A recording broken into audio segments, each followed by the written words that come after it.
Jornal ISTV Cidade, Uberaba. De volta com o ISTV Cidade, noticiário da família uberabense, como a gente havia prometido, está de volta conosco Dr. Guido Bilharim. Muito obrigado mais uma vez, Dr. Guido. A gente falar aqui... Eu fico muito satisfeito desse maravilha. Convite que é muito honroso. É uma maravilha, porque a gente está falando aqui de um conjunto enorme de publicações, de blogs, de informações, de um compêndio, né, que traz aí a informação sobre a história de Uberaba e, mais do que isso, fala da nossa cultura, da nossa literatura, fala de cinema mundial, fala de tudo. Então é uma alegria para nós termos aqui sempre o Dr. Guido remoçando as informações sobre tudo isso. E mais do que isso, a gente tem também as previsões para 2025. O Dr. Guido vai contar para nós aqui a quantas andam os planos para o próximo ano. Dr. Guido, o que o senhor tem para nós? Primeiro, em 2024, nós tivemos a continuidade das revistas todas, das publicações todas e de várias áreas, né, inclusive da literatura. O que o senhor traz para nós? Bom, para 2025, logo de início, vou lançar o próximo número da revista Primax, né, que é uma revista eletrônica cultural dedicada à arte e à cultura. Entre as sessões, ela tem uma sessão que a gente sempre de questões de discussão. Por exemplo, o número que foi lançado agora em novembro trata sobre a Amazônia, que é um livro até do Aldo Rebelo publicou agora em outubro, e é muito bom e coloca de modo geral, amplo, a problemática da Amazônia. O senhor, inclusive, fez um artigo no Jornal da Manhã falando sobre o tema. Exatamente. Muito oportuno. Do Jornal da Manhã eu republiquei esse artigo na Primax. E a Primax tem a seção de teatro, que eu tenho escrito sobre o teatro trágico grego, que é fabuloso.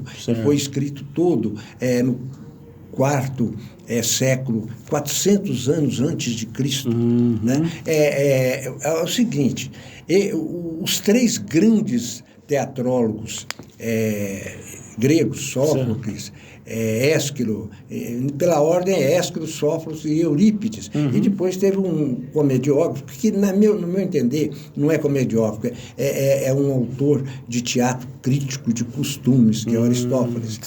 Mas agora eu já escrevi sobre todas as peças sobreviventes do Ésquilo, do Sófocles, estou escrevendo do Eurípides. Esses três, tirando o Aristófanes, só os três trágicos escreveram umas 340 peças. Loucura. E só sobreviveram 32. Olha isso. Quer dizer, autor que escreveu 90 peças, como Eurípides, teve 19 peças sobreviventes. Preservadas. O Sófocles e o Ésquilo só tiveram 7 peças sobreviventes na íntegra, né? Mas eles escreveram 70, 80, porque a única cidade do mundo que fez isso, eles tinham uma programação, o governo de Atenas tinha o teatro, né, local, e tinha prêmios vultosos e campeonatos de autoria e de encenação. E aquilo é todo ano. Então, quem quase que ganhava eram esses três. Então, isso aí provocou uma produção geral, e tanto em qualidade como em quantidade. Só que por problemas de conservação, a sociedade não estava preparada para isso, embora estivesse preparada para fazer isso, que é muito mais importante, não sobreviveram quase todas. Mas aí tem essa sessão, e depois tem uma sessão de romances, em que eu sempre analiso algum romance brasileiro, e dos números 4 ou 5 números para cá, eu estou examinando os grandes romances hispano-americanos da América Latina, e cada número vai sair. E tem também o romance europeu, que eu já estava publicando, que eu tenho até um livro, que está aí no meu blog, Romance Europeu do Século XIX, e agora também comecei com o romance dos Estados Unidos. Alguns deles vão ser comentados. E tem uma sessão de cinema, em que eu estou publicando artigos sobre as obras-primas do cinema brasileiro, cinema dos Estados Unidos e o cinema europeu. Publicando artigos sobre obras-primas. E e tem alguma seção assim variável, que eu publiquei, por exemplo, a ópera Carmen no cinema, analisando 4 filmes baseados na ópera Carmen. Agora eu lancei nesse último número da Primax a Alemanha Nazista no cinema, 4 filmes, um sueco, 2 alemães e um dos Estados Unidos a respeito da Alemanha na guerra. E agora, no próximo número, eu tenho uma seção também de História do Brasil, Controvérsias. Eu já publiquei 6 capítulos nessa revista, agora eu vou publicar o 7º, que é um trabalho sobre a Conjuração Mineira e Tiradentes. Porque isso aí é motivo de controvérsia. A importância, a ponto de um historiador,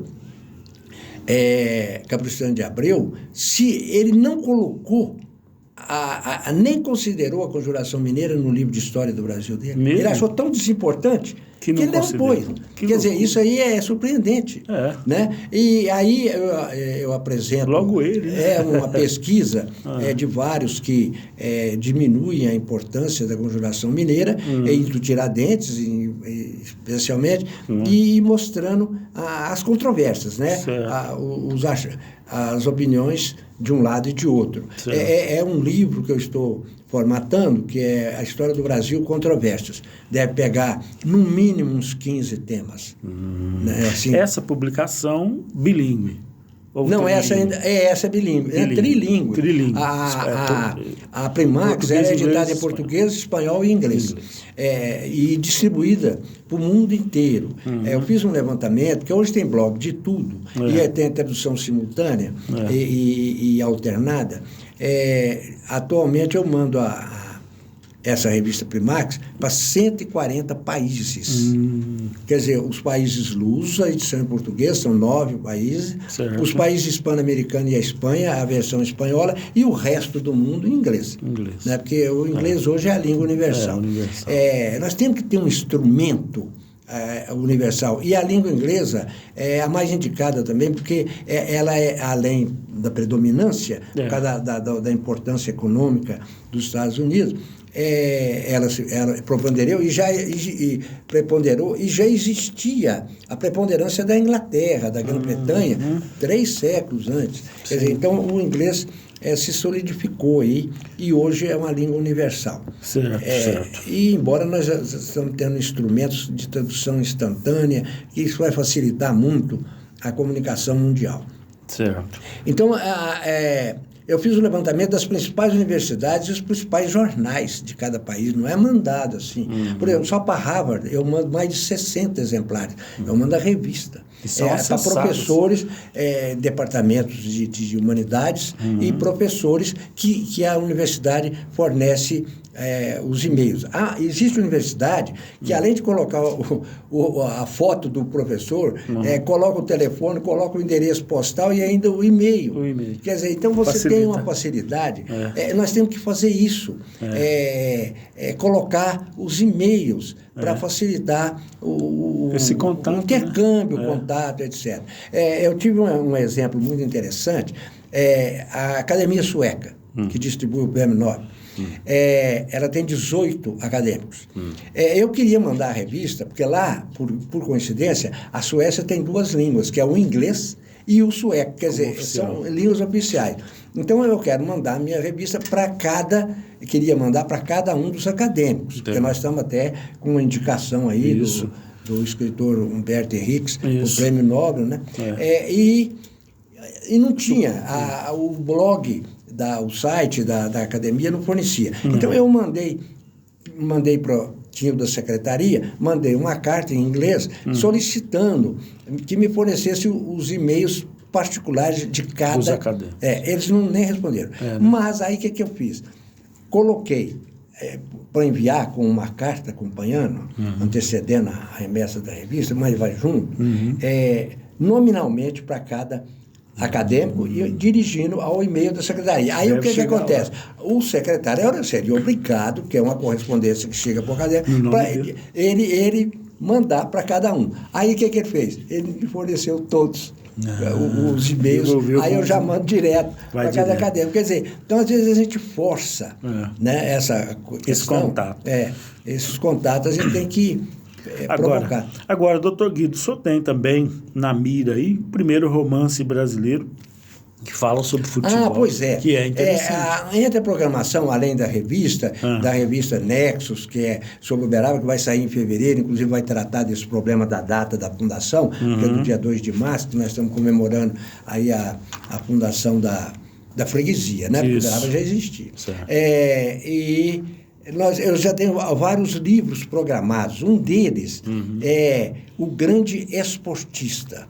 É um romance que foi publicado aqui em Uberaba na imprensa e em livro, pelo autor, que é o Pascoal Totti Filho, que era filho do velho Pascoal Totti, que era italiano, e o Pascoal era irmão do Gabriel Totti, o historiador Gabriel Totti. E o filho dele, o Américo Fleury Totti, ainda é vivo. É mesmo? Tem 96 anos, foi funcionário estatutário da prefeitura, está lúcido aí, tem um neto, que é Pascoal Totti Neto.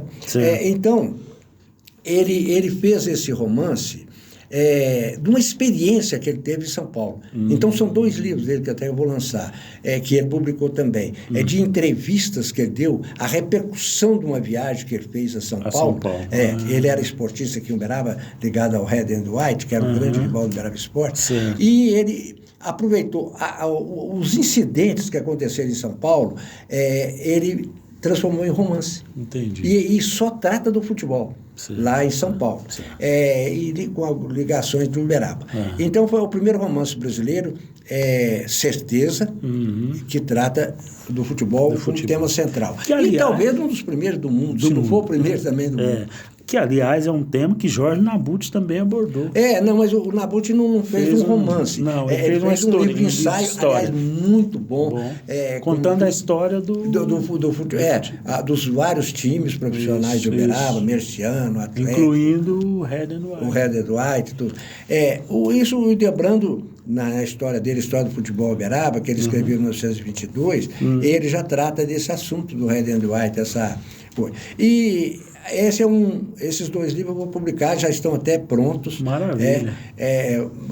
O Grande Esporte. Eu vou lançar uma versão atualizada, inclusive ortograficamente, e vou publicar também a originária, que eu recebi direto da Biblioteca Nacional, onde só tem um exemplar desse livro, lá na Biblioteca Nacional. Ninguém mais tem. Pode até fazer um comparativo. Exato, E outra previsão é um inédito do Mário Palmério. Do Mário Palmério, esse que eu queria ouvir. O Mário Palmério era um indivíduo, assim, de 7 instrumentos.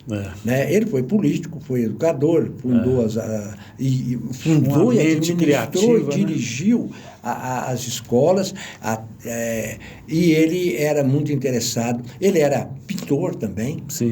E ele era músico. Ele tocava piano de ouvido e foi um compositor aí quando ele foi embaixador no Paraguai, ele se empolgou, pela música paraguaia e escreveu Saudade e outras, não é? Escreveu Guarânias e Polcas, também não é só uma, não. Agora, esse livro que o senhor está mencionando é o quê? É um romance? É um livro, o seguinte, Oswaldo Massaini era um grande produtor de filmes. O produtor é aquele que financia, né? Ele fez um filme, ele pediu ao Mário Palmério, como o Mário Palmério já tinha viajado pelas matas brasileiras, acompanha, para o Mário Palmério fazer um estudo sobre o roteiro. Aí o Mário fez quase 100 páginas. Não se limitou a fazer uma coisa ligeira, não. O Mário foi comentando cenas, posições até das personagens e tudo, e escreveu esse roteiro, esse comentário, e mandou para o Oswaldo Massaini, que na ficha do filme fala. Agradece ao Mário as indicações e tal. E o Mário comenta, assim, porque o Mário, inclusive, foi comentarista de futebol, não sei se você sabe. Não sabia. O Luiz Gonzaga. Em Uberaba? Na rádio, não sei se foi às 7 Colinas, onde ia fazer... mas foi durante pouco tempo, parece na década de 90, a convite do Luiz Gonzaga. O Luiz Gonzaga, não sei porque, convidou o Mário, para o Mário comentar futebol. E levou em vários programas de radiação ao vivo, né? Parece que até no lá em Belo Horizonte, e o Mário comentando. Parece que existem essas gravações aí, seria muito interessante até publicar o comentário do Mário, do futebol. As preciosidades. O Mário era de 7 instrumentos mesmo, ele é um indivíduo interessado e curioso de vários assuntos. Então, esse trabalho dele, tem quase umas 80, 100 páginas. É uma crítica, né? Exatamente, uma crítica até cinematográfica. E nós vamos publicar também, já está até já digitado. Esse, então, vai ser também agora no decorrer, nesse primeiro semestre. Que a gente vai poder acessar através do blog. Sim, vão todos publicados no blog. Maravilha. E tem outros planos, por exemplo, um dos planos mais arrojados, assim, mas que exige muito, são os discursos parlamentares do Leopoldino de Oliveira. O Leopoldino de Oliveira era um gênio. Ele foi um gênio. Ele é fabuloso. Os discursos dele, ele foi um dos maiores oradores parlamentares do país. Ele era famoso no Brasil. O Brasil inteiro o conhecia, porque ele fez uma oposição ferrenha ao Arthur Bernardes, quando o Arthur Bernardes foi presidente da República. O Arthur Bernardes governou todo, não por culpa dele, mas da situação caótica do Brasil, em estado de sítio. Sim. E cometeu muita barbaridade. Como sempre acontece, o poder cede, prisão. Acaba pesando a mão do governo. E o Leopoldino era um jurista, era um libertário, era um democrata profundo, e ele não aceitava isso e fez uma campanha terrível contra o Arthur Bernardes. E esses discursos são memoráveis. Eu tenho já quase todos. E o senhor pretende reunir? Reunir na ordem cronológica e publicar em um blog especial. Específico para o Leopoldino, porque muita coisa. Ele era muito operoso. Tanto que ele morreu cedo, porque ele já tinha um organismo mais frágil e era um trabalhador fantástico. Né? Isso afetou, ele morreu com 37 anos. Nossa, muito novo. Uma coisa espantosa. E esses são, e além das revistas, né? A Primax, que vão continuar comentando romances, filmes e teatro, e levantando algumas questões, né? E anexos que trata de Uberaba. História de Uberaba, tem uma seção de biografias, né, de grandes vultos de Uberaba, e também há um livro, Uberaba, sobre os periódicos culturais de Uberaba. Anexos, então, estão publicando também, em cada número, artigos referentes, pelo menos, a 2 deles, em ordem cronológica. Uberaba, entre periódicos culturais e de variedades, que não era... teve mais de 80. Olha só. E é a única cidade brasileira que tem um livro específico sobre os seus periódicos culturais. Quer dizer, Uberaba é pioneiro em muita coisa. Inclusive, nós estávamos até comentando isso. Historicamente, o teatro de costumes foi introduzido no Brasil por Martins Pena, no Rio de Janeiro, em 1835. Nesse ano, o pai do Major Cesário, que chamava Antônio Cesário, era Silvio Oliveira também, da pai, família. E o filho levou o nome do pai, que morreu muito novo, 40 anos por aí. Ele escreveu uma peça aqui em Uberaba chamada O Colégio de Dona Beira, que depois foi levado, quando é construído o Teatro São Luís, ela foi levada, mas censurada pelo delegado. Porque era teatro de costume, era um teatro crítico. Né? Então, veja bem, Uberaba, simultaneamente com o Rio de Janeiro, já estava introduzindo o teatro no Brasil. Com essa qualidade, né? Que é importante a gente destacar. Então, como teve esse romance do futebol, que o Uberaba foi o primeiro, e a história do futebol de Uberaba, veja bem, a bola chegou em Uberaba em 1903. Em 1922, o Hildebrando Pontes já tinha elementos para fazer uma história do futebol em Uberaba. Porque Uberaba, nesse período, teve mais de 70 times amadores. Inclusive o Uberaba, que foi fundado em 1917 como amador.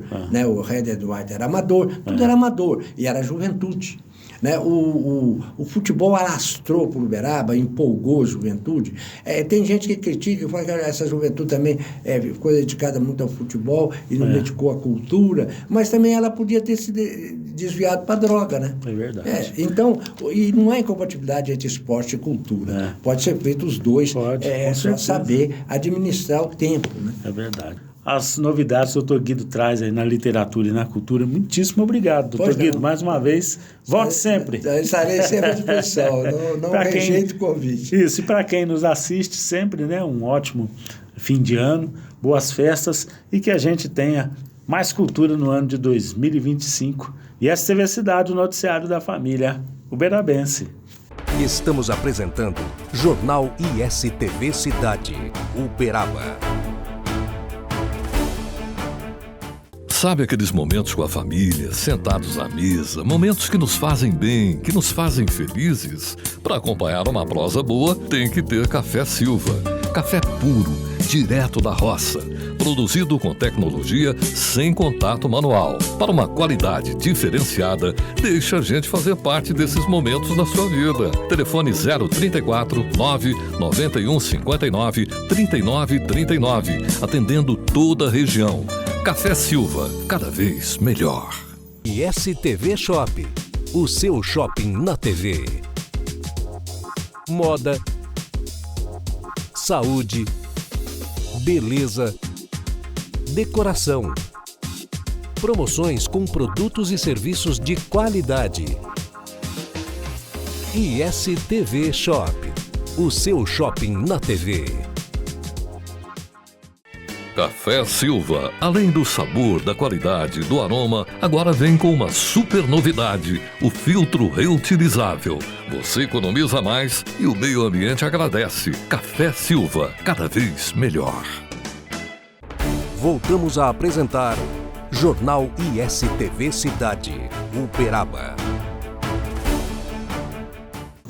De volta com o ISTV Cidade, noticiário da família uberabense. O assunto agora é a Secretaria Municipal da Fazenda trazendo informações para nós sobre o IPVA 2025. Preste atenção, a Secretaria de Fazenda publicou o calendário de vencimentos e as regras do Imposto sobre Propriedade de Veículos Automotores, o IPVA 2025. O tributo passa a ser cobrado em fevereiro pelo governo de Minas, dando um pouco mais de fôlego às famílias mineiras no início deste ano, quando diversas outras despesas e contas para pagar batem na porta de todos os mineiros, como acontece, aliás, em todo o Brasil, né? Conforme consta na resolução de número 5.861 do Diário Oficial, a escala de vencimentos da primeira parcela ou pagamento em cota única vai de 3 a 7 de fevereiro, de acordo com o final da placa do veículo. O pagamento em cota única dá desconto de 3% sobre o valor do imposto do IPVA. Atenção, final de placa 1 e 2, 3 de fevereiro a primeira parcela ou cota única, segunda 6 de março e a terceira 7 de abril. Final de placa 3 e 4, 4 de fevereiro a primeira parcela ou cota única, a segunda 7 de março e a terceira 8 de abril. Final 5 e 6, primeira parcela ou cota única 5 de fevereiro, a segunda 10 de março e a terceira parcela 9 de abril. Final de placa 7 e 8, primeira parcela ou cota única no dia 6 de fevereiro, a segunda 11 de março e a terceira 10 de abril. E o final de placas 9 e 0 para finalizar, 7 de fevereiro a primeira parcela ou cota única, 12 de março. A segunda parcela e a terceira no dia 11 de abril. Mais informações o contribuinte pode encontrar no site da Secretaria de Fazenda, fazenda.mg.gov.br. Proprietário que pagou em dia os débitos do veículo nos anos de 2024 e 2023, nesses 2 anos automaticamente tem desconto de 3%, ou seja, se tiver o benefício bom pagador, como é chamado, e optar por pagar em cota única, o desconto será de 6%. E assim nós chegamos ao fim de mais uma edição do ISTV Cidade, o noticiário da família uberabense. Jornal ISTV Cidade. Notícias exclusivas de Uberaba todos os dias, aqui na ISTV, ao meio-dia e às 8:30 da noite. Uberaba, terra de gigantes, a cidade dos dinossauros, de Chico Xavier e do Gado Zebu, integra a programação da ISTV.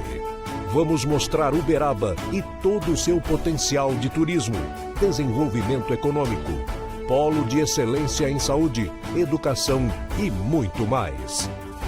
A população de Uberaba agora junta-se à rede ISTV, com mais de 150 milhões de telespectadores em todo o Brasil.